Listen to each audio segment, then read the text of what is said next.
Hey there, language teachers. Let me ask you this. Are your tests really measuring what your students can do with the language? Or are they just checking how much they've memorized? If you've ever struggled with making your assessments match proficiency targets, don't worry, you're not alone. In today's video, I'm sharing 3 super simple ways to align your tests with proficiency, and these tips aren't just theory. They're actionable, classroom-ready strategies you can start using today. All right, let's dive in. The first thing you need to do is identify clear proficiency targets for your assessments. If you don't know what you're aiming for, it's impossible to hit the mark, right? Here are 3 quick strategies to get you started. Number 1, use can-do statements. Break down what students should be able to do at their current proficiency level. For example, a novice mid-student might order food at a restaurant with some assistance. Build your tests around these real-life tasks. 2, backwards design your assessments. Start with the end goal. What do you want your students to demonstrate? For instance, if your goal is for them to narrate daily routines, design an assessment where they describe their morning in full sentences. 3, focus on skills, not memorization. Ditch the vocabulary quizzes for tasks that test communication.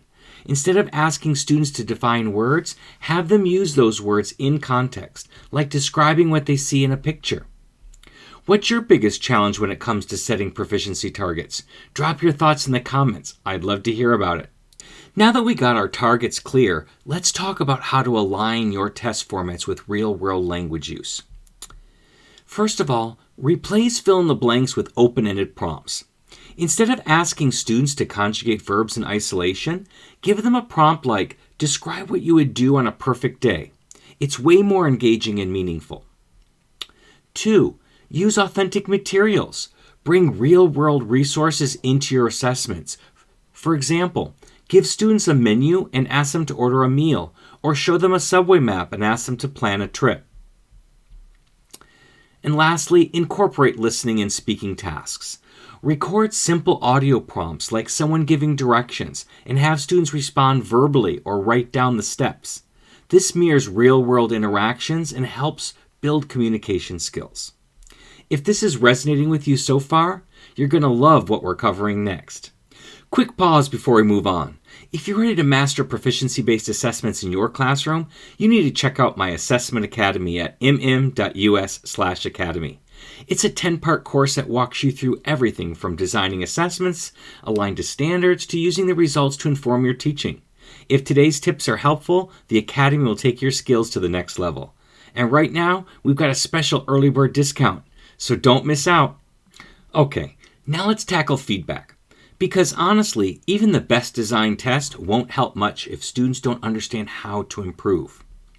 So first of all, provide rubrics for clear expectations.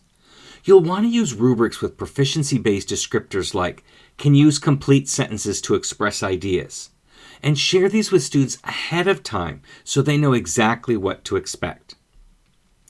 2, align feedback to proficiency levels. Instead of marking something as simply wrong, say, this is on target for novice mid, but here's what you need to do to move to novice high. It helps students see their growth and their next steps. And 3, use peer or self-assessment. After an assessment, guide students through a self-checklist, like, did I use full sentences, or did I answer every part of the question? This builds reflection and ownership of their learning. Now, which of these strategies do you think would make the biggest difference in your classroom? I'd love to hear your thoughts in the comments. That's it for today. 3 simple ways to align your tests with proficiency and boost results in your classroom. But wait, are you feeling overwhelmed with grading? Check out my next video, Top 5 Ways to Reduce Grading Time Without Sacrificing Quality. You're going to love the time-saving tips I share there. Thanks so much for watching, and as always, happy comprehensible input.